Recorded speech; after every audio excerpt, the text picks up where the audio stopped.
akan cukup satu kali pertemuan ya, jadi nanti terbagi menjadi beberapa kali pertemuan. Tetapi untuk kali ini kita belajar mengenai evolusi dan tata cara bagaimana mengklasifikasikan serangga tersebut. Oke. Nah, dari mata kuliah evolusi ini capaian pembelajarannya ada yang diharapkan adalah mahasiswa mampu menguasai pengetahuan tentang evolusi dan filogeni serangga serta klasifikasi dari serangga itu sendiri. Dan nah, capaian pembelajaran untuk mata kuliahnya untuk bagian ini mahasiswa itu mampu menjelaskan proses evolusi dan tata cara dari klasifikasi serangga itu sendiri. Sudah dapat mata kuliah evolusi kan? Ya, jadi setidaknya sudah pernah mendengar lah evolusi, bagaimana cara evolusi. Nah, karena ini lebih spesifik, maka kita akan membahas mengenai evolusi dari serangga ini. Dari evolusi serangga sendiri, masih ada yang ingat urutan takson pada hewan-hewan invertebrata dari yang terendah sampai yang tertinggi apa saja? Yang inver ya, invertebrata. Berurutan apa tidak? Untuk ngambil mata kuliah apa? Bias sistematik atau taksonomi hewan? Kali pertama apa? Porifera, Porifera, oke. Terus Latinamentes, jangan Bu. Lalu Latinamentes kasih jaringan ya. Setelah itu ada tidak, setelah ada Moluska,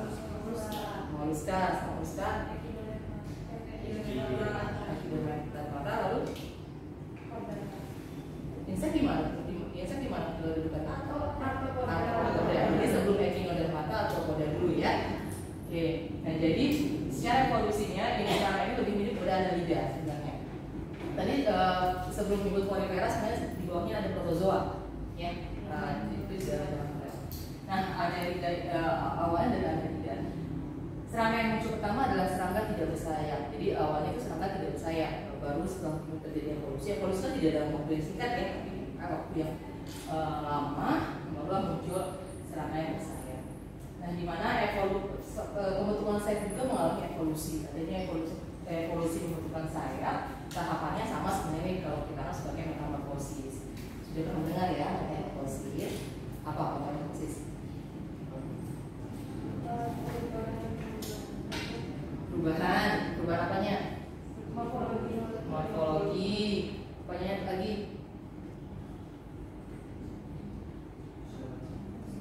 Fungsi?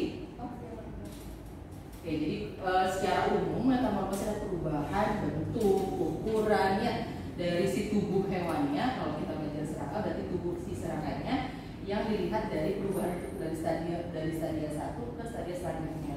Apa itu stadia? Stadia itu ya kurun waktu perubahan dari fase-fasenya. Contoh yang sering kita lihat saja kalau di serangga berarti adalah metamorfosis kupu-kupu yang sempurna ya, kita lihat ya. Jadi dari kupu-kupu dewasa lalu dia ke masa apa?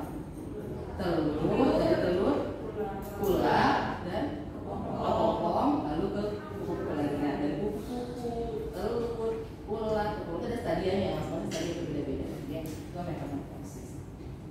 Nah, terbentuknya evolusi dapat terjadi karena ada beberapa itu ada mikroevolusi, spesiasi, dan makroevolusi. Kita lihat satu-satu apa penjelasannya. Oleh Britzma tentang resistensi.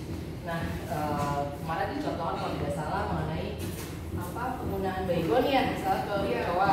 Pasti sekarang kecoa disemprot baygon kok mati-mati. Itu adanya resistensi. Misal lagi contohnya pada hama-hama tanaman dikasih pestisida dia tidak mati sekarang, malah dia ya kebal aja gitu kan. Karena dari mungkin sebelum-sebelumnya banyak petani yang menggunakan pestisida secara kimia terus menerus ke si hamanya atau si kutunya itu, ketika tidak mati dosisnya ditinggikan, tidak mati lagi dosisnya ditinggikan, jadi selalu digunakan dosis yang lebih tinggi yang menggunakan dosis. Nah, itu akan menjadi resistensi ke keturunan selanjutnya. Mungkin dia sebelum dia mati kan dia melakukan perkembangbiakan ya, tidak ada keturunan.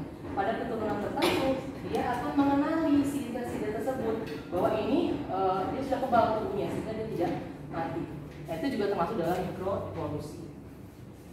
Selanjutnya ada spesiasi, di mana spesiasi itu adalah terbentuknya spesies baru dalam jangka waktu yang relatif lebih lama karena terisolir oleh suatu lokasi wilayah tertentu yang secara reproduktifnya, secara dia berkembang biaknya, secara reproduksinya. Misalnya ada suatu hewan di suatu tempat, tapi dia misal tempat tersebut mengalami pemecahan atau sehingga dia terpecah jadi dua wilayah yang berbeda.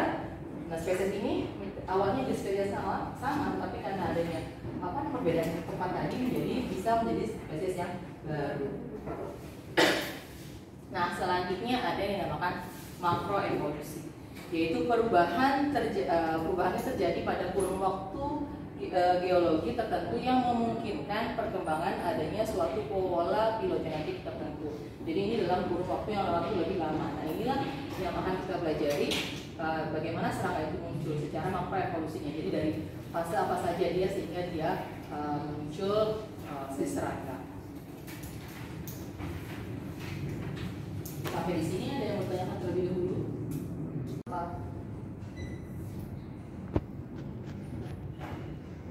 Selanjutnya ini hanya beberapa contoh yang model dari adanya spesiasi. Misal ini satu kutub yang sama sebenarnya, secara morfologinya sama, tapi terpisah secara spesiasi tadi, terisolasi di suatu wilayah yang berbeda. Sehingga yang pertama ini, model pertama dia bisa menjadi beberapa variasi, dia menjadi dua bagian, dia variasinya berbeda. Selanjutnya ini juga masih sama spesiasi. Ini terbaginya menjadi beberapa 3 wilayah, misalnya dia menjadi spesies yang berbeda.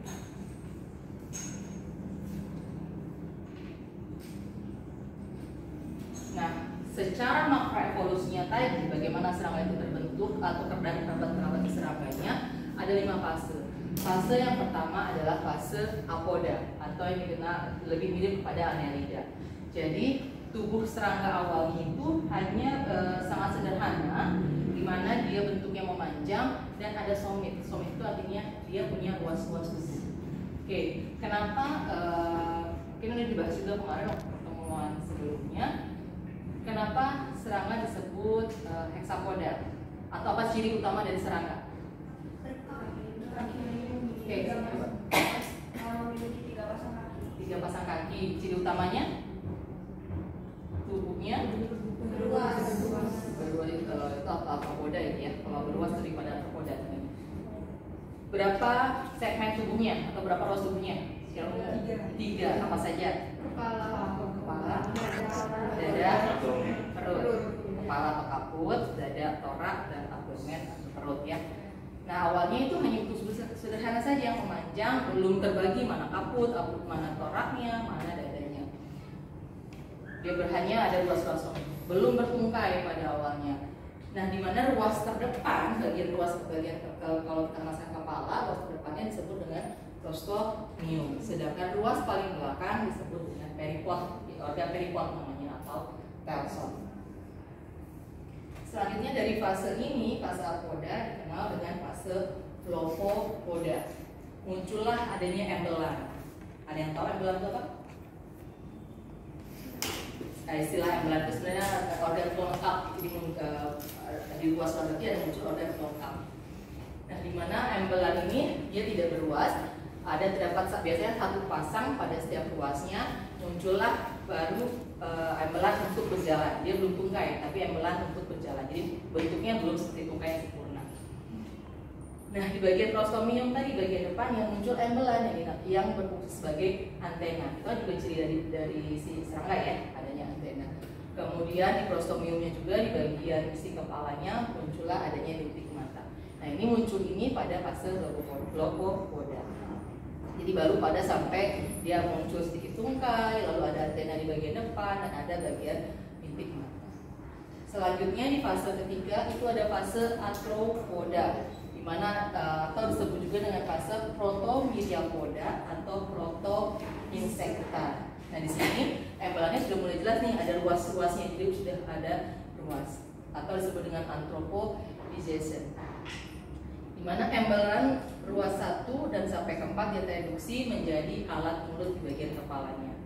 Sedangkan embelan terakhir di ruas belakang, embelan 18, ruas ke-18 itu menjadi sersi atau dinamakan alat kita. Jadi surat tintanya ada di belakang rangsangannya ya.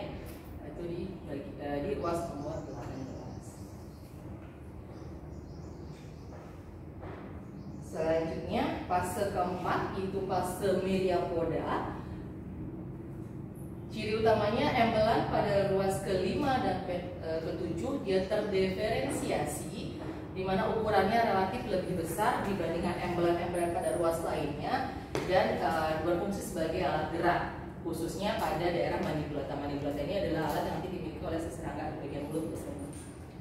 Ruas pertama sampai ke-4 dia bergabung dengan prostomium menjadi genetocephalon. Jadi sudah muncul kaput si kepalanya, tapi kepalanya primitif. Jadi bentuknya belum dinamakan si kaputnya tadi atau kepala ya.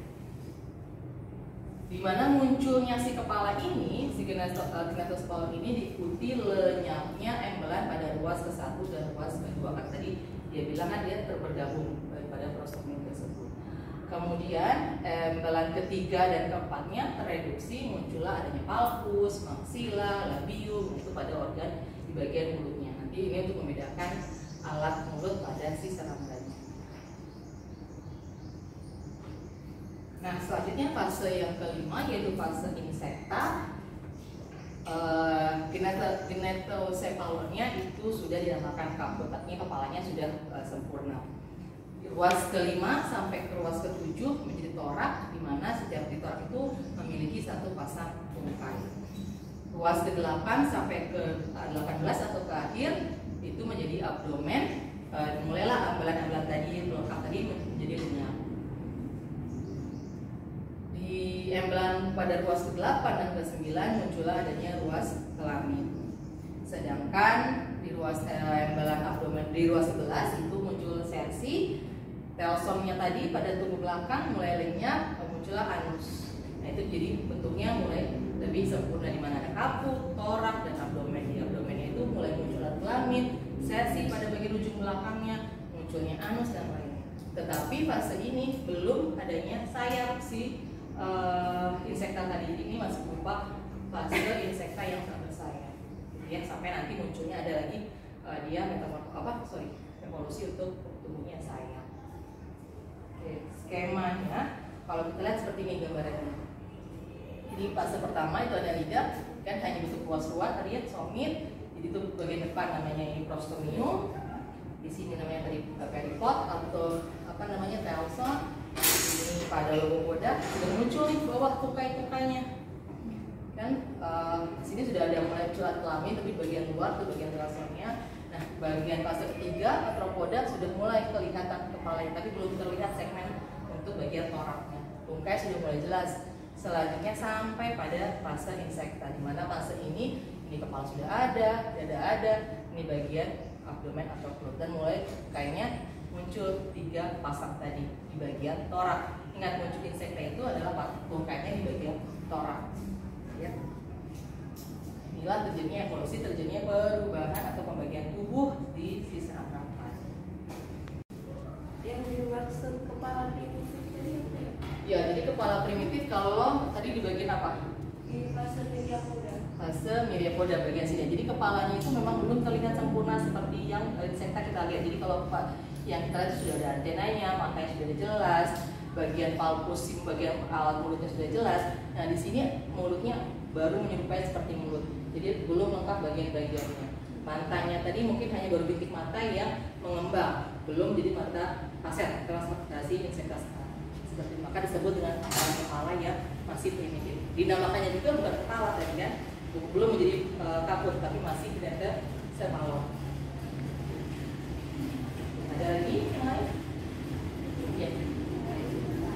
Jadi mungkin dengan terjadi spesiasi itu membentuk spesies baru. Ya, kan spesies itu dalam kurun waktu yang lama ya, dalam jangka bertahun-tahun, mungkin berpuluh-puluh tahun, bisa saja terbentuk individu atau spesies yang baru karena dia terisolasi, sehingga dia bisa muncullah variasi-variasi baru. Nah, variasi itu terjadi bisa saja menjadi spesies yang baru dari variasi. Awalnya mungkin hanya variasi ya, spesies yang sama ada variasi, tapi kalau terus berevolusi maka bisa saja itu.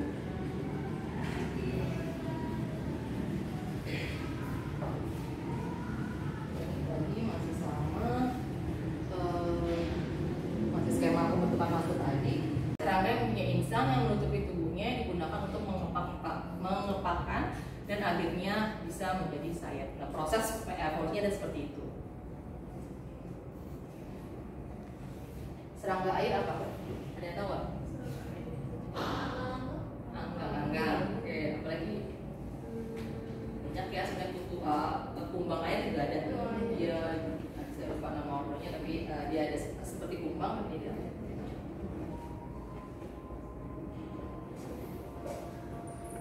Nah, fase bersayap baru atau karbon bawah itu perkembangan mekanisme pelipatan sayap, di mana sayap itu melipat ke arah belakang di atas abdomennya. Dinamakan dengan kelompok Neoptera atau serangga bersayap baru. Kemampuan survivalnya lebih besar karena dia mampu menghindari si predatornya, menempati relung untuk sembunyi yang tidak mungkin ditempati oleh serangga terentang tadi sayapnya. Jadi kalau sayapnya kan akan menyusahkan dia untuk sembunyi sebenarnya, karena dia sayapnya terentang. Didominasi oleh Neoptera ini adalah 90%. Terdapat 90% order yang masuk dalam serangga ini masuk dalam Neoptera, dan 97% dari seluruh insekta itu masuk ke golongan Neoptera. Jadi artinya semua serangga itu sebagian besar adalah bersayap.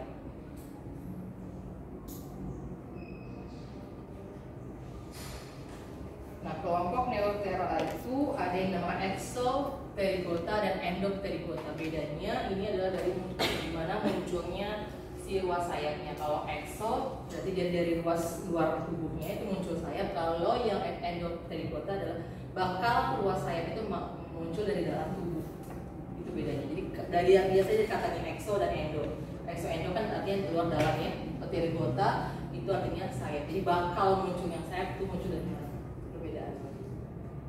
Yang membedakan selain tadi muncul bakal sayap dari mana adalah proses metamorfosisnya, di mana Exopterygota holometabolo atau metamorfosis sebagian, Endopterygota itu holometabola. Ini nanti kita bahas pada bagian untuk metamorfosis.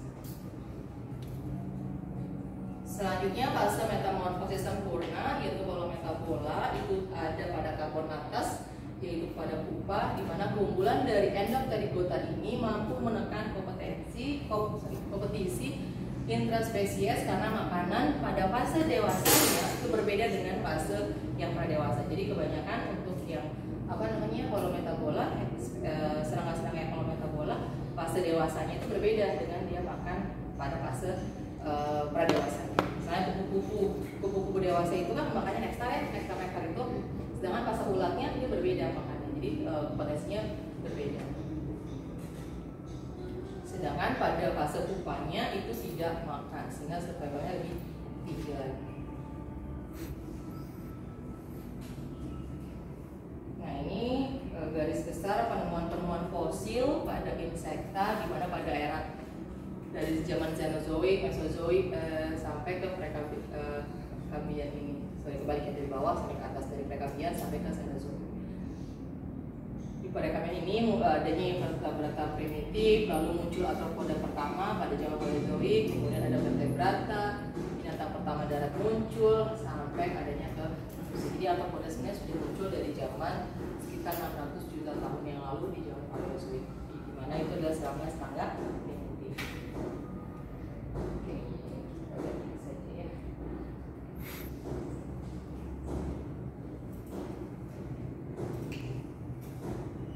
Hewan hidup beraneka ragam, contohnya adalah terdapat batu bara kaya yang terdapat di lapisan batuan dari periode waktu ini.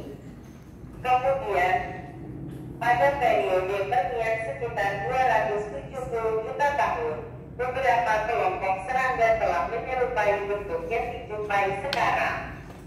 Banyak fosil serangga yang ditemukan berumur puluhan juta tahun yang lalu tidak beda jauh dengan serangga saat ini. Misalnya fosil uret berukur 125 juta tahun. Masih banyak lagi fosil-fosil serangga yang ditemukan yang berukur puluhan juta tahun.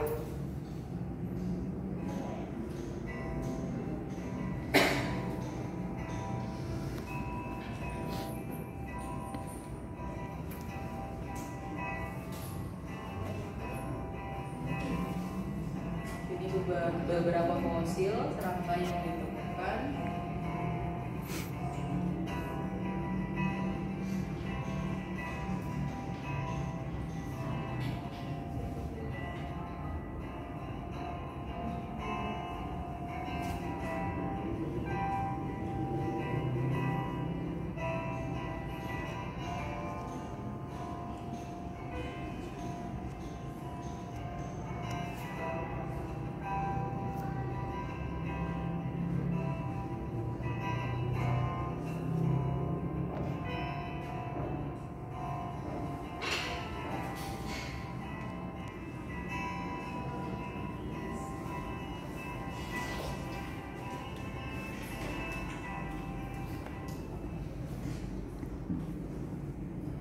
Sayap pada serangga pada awalnya berevolusi sebagai perluasan dari kutikula yang membantu tubuh serangga dalam menyerap panas. Kemudian baru menjadi organ untuk terbang. Pandangan lain menyatakan bahwa sayap serangga memungkinkan hewan itu meluncur dari vegetasi ke tanah, atau bahkan berfungsi sebagai insang dalam serangga akuatik. Hipotesis lain menyatakan bahwa sayap serangga berfungsi untuk berenang sebelum sayap serangga berfungsi untuk terbang. Lebih dari 800.000 spesies serangga sudah ditemukan. Terdapat 5.000 spesies bangsa capung, 20.000 spesies bangsa belalang, 170.000 spesies bangsa kupu-kupu dan lunak, 120.000 bangsa lalat dan kerabatnya, 82.000 spesies bangsa kepik, 360.000 spesies bangsa kumbang, dan 110.000 spesies bangsa semut dan lebah.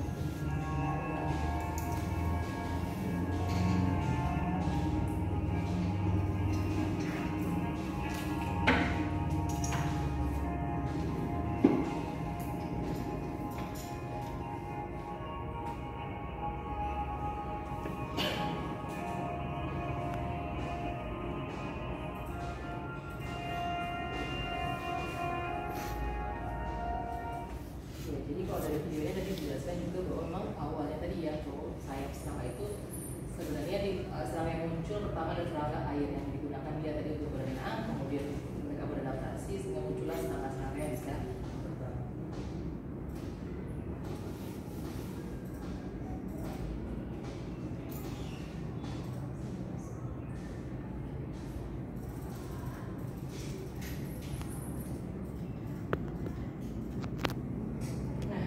Ada beberapa contoh 10 ordo serangga yang sudah punah secara evolusinya. Jadi dari kelompok ordo Pterygosa itu ada Monura, Paleoptera itu ada Paleodictyoptera dan lainnya, sampai yang pada contoh Pterygosa tadi sudah mulai sempurna ya, sudah sayapnya sudah bisa ditekuk, dilipat. Itu ada Glossopteroidea. Nanti kalian bisa cari contoh-contoh hewannya seperti apa. Ini ada contoh 10 ordo serangga yang sudah punah. Ini tadi juga disinggung tadi kalau tadi di video ada bahwa ada fosil serangga. Ini fosil seperti capung, dimana dahulunya disebut Meganeura. Jenis capung ini dia panjangnya bisa sampai 69 cm sirip sayapnya. Jadi dulu serangga itu adalah hewan yang besar ya. kalau ditentukan dari sejarah fosil. Ini secara filogeninya.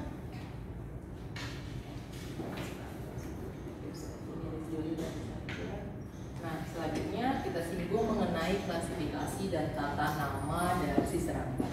Di mana penamaan adalah sama ya, binomial nomenklatur. Kalian sudah belajar mungkin di awalnya di biologi umum bagaimana cara penamaan pada suatu organisme. Sama juga pada serangga. Didasarkan pada International Code of Geological Nomenclature (ICZN) pada tahun 1985, di mana kode zoologi itu ada dua asas nama, di mana asas prioritas dan ada asas stabilitas.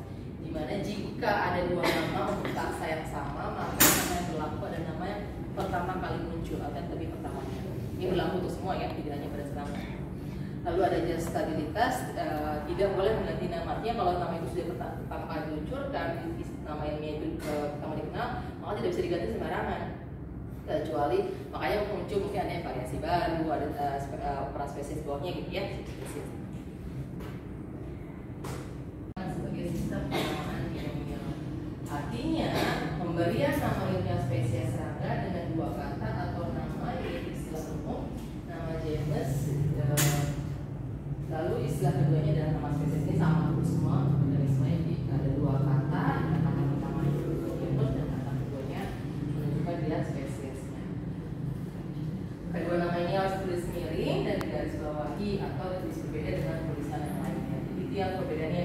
Kalau kalian mungkin menulisnya secara langsung lebih baik digaris bawahi kalau tulisan tangan. Kenapa?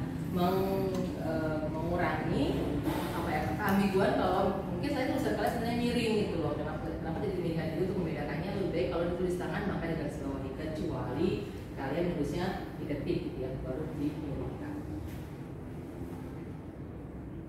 Nah, ini contoh penamaan pada serangga. Misal walang sangit, nama ilmiahnya adalah Leptophorisa acuta. Nama ilmiah dipakai di seluruh dunia. Jadi nama ini di seluruh dunia dikenal dengan walang sangit Indonesia. Nah, tapi secara umum di negara-negara, misalnya di Indonesia dikenal dengan walang sangit. Tapi di berbagai negara lain ada nama lokalnya atau nama di negaranya masing-masing berbeda. Nah, untuk menyamakan itu maka adanya nama ilmiah. Itu tujuannya digunakan nama ilmiah. Nah, bahkan di Indonesia sendiri itu setiap daerah mungkin beda-beda lagi namanya. Ternyata di Jawa walang sangit, tapi di daerah Sunda walang sangit disebut dengan buka. Di daerah lain juga berbeda-beda. Padahal itu satu spesies yang sama. Saya nggak tahu kalau di Lampung apa namanya. Walang sangit sama ya. Ya itulah. Jadi apa tujuan dari penamaan tadi secara ilmiah. Kira-kira seperti itu. Ini nama penemu spesies. Sama seperti lain. Oke, nah ini kalau mau detail taksanya dari filum, dari subfilum, kelas, kalau kecil lagi ada subkelas, ordo, superordo, ini sebelum famili ada superfamili di atasnya, di bawah famili ada subfamili lagi. Nah di sini bisa ada trip, ada genus, spesies, ada subspesies. Ini dilihat dari karakteristik nanti berbeda masing-masing. Ya. Apakah dia sudah ketika dari famili ini mungkin ke genus belum bisa dikategorikan genus, maka dia ada istilah individu.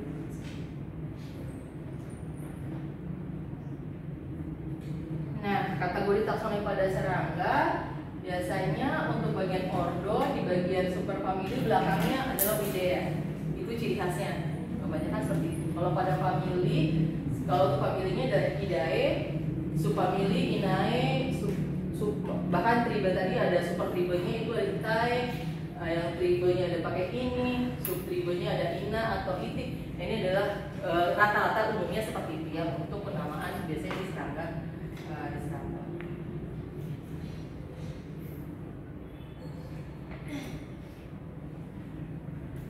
Nah, secara umum serangga itu dapat diklasifikasikan dilihat dari tipe sayapnya, karena tipe sayap serangga itu juga menjadi ciri khas pembeda pada klasifikasi setiap spesies atau jenisnya.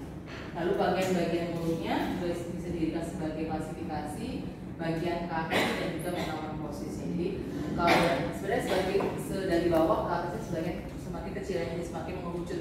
Jadi kalau dari bagian mulutnya sama, dilihat ke sayapnya atau ke bagian lainnya. Tapi yang secara umum ini ada 4 kategori besar yang bisa digolongkan untuk membedakan atau mengidentifikasi si serangkanya. Ini contoh ada sayap serangga. Lihat bagian-bagian sayapnya. Ada CU, banyak sekali nama-namanya, nanti dilihat pada bagian ini identifikasinya. Nah ini garis ini saja bisa membedakan antara spesies yang lain. Jadi kalian bisa melihat kalau mau melihat identifikasi, bahkan bisa pada capung, membedakan capung satu dengan capung lain itu bisa dilihat dari si ruas-ruas segmen di sayap.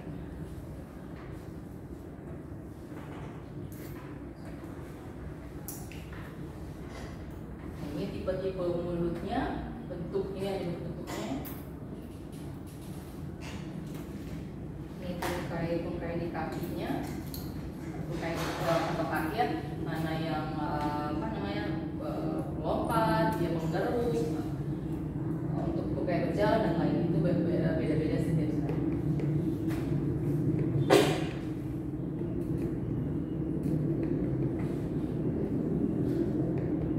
Kita sampai sini saja dulu. Ini contoh untuk nanti masuk ke klasifikasi. Jadi nanti setelah ini pertemuan kita nanti dengan saya itu membahas klasifikasi. Jadi ordo-ordo yang ada di serangga. Karena serangga kan hewan yang paling banyak ya, berarti ordonya juga sangat banyak. Ini mana yang menggolongkan terjatuh di total, Aleoptera, Neoptera. Nah ini contoh dari si ordo-ordonya. Saya ingat dulu waktu saya kuliah S1 ujiannya dengan Bu Lisman, saya selalu menggambar ini. Saya membagi filogenetik ordo-ordo yang ada di insekta ini. Sebenarnya hanya sebagai kecilnya sih. Kalau beda. Nah, untuk pertemuan selanjutnya adalah mengenai klasifikasinya. Jadi nanti kita bahas satu-satu ini ordo ini bagaimana ciri-cirinya, selanjutnya ordo bagaimana. Nanti kita bertemuan. Sekarang hanya sampai di sini. Oke, ada pertanyaan? Ya. Kan tadi ada beberapa dari saya itu bisa membedakan spesies ya Bu. Jadi apa yang membatasi antara variasi spesies dalam satu spesies sama spesies lain? Iya, berbeda-beda bergantung spesiesnya. Saya cerita pengalaman saja ya. Saya kemarin waktu tesis saya mengidentifikasi morfologi untuk Lepidoptera penganga. Nah itu mengidentifikasinya, jadi saya membandingkan antara si molekulernya dengan sejarah morfologinya. Bahkan untuk morfologi saya tingkat genus itu dapat dilihat pada ebelan si alat kelamin. Itu saja sudah berbeda. Jadi si ebelan tadi ya luas-luasnya itu bisa membedakan. Jadi bergantung identifikasinya. Jadi biasanya setiap genus, setiap ordo itu punya buku sendiri untuk membedakannya. Bisa dari mana sampai tingkat genus mungkin hanya melihat bagian alat mulutnya atau bisa melihat bagian si kelaminnya. Misal pada capung nanti untuk melihat ke genus hanya sampai mana, sedangkan untuk spesiesnya melihat dari luas-luas si bagian sayapnya di daerah mana. Itu ada bedanya dari setiap spesies. Jadi karena tadi jumlah sangat banyak dan oleh sebab itu ahlinya juga mungkin bermacam-macam, jadi nggak mungkin lah semua orang tuh hafal nih identifikasi untuk semua jenis serangga. Biasanya semakin tinggi dia ininya semakin mengerucut nih apa yang dia bidang apa yang dia paling takut. Apa lagi? Ada lagi?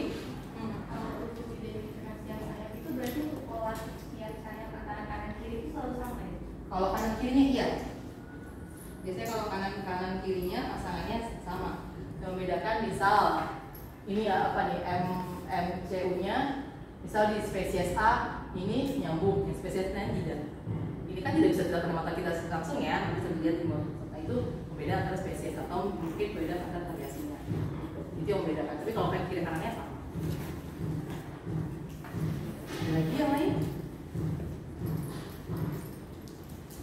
Jadi presentasinya sudah semua misi.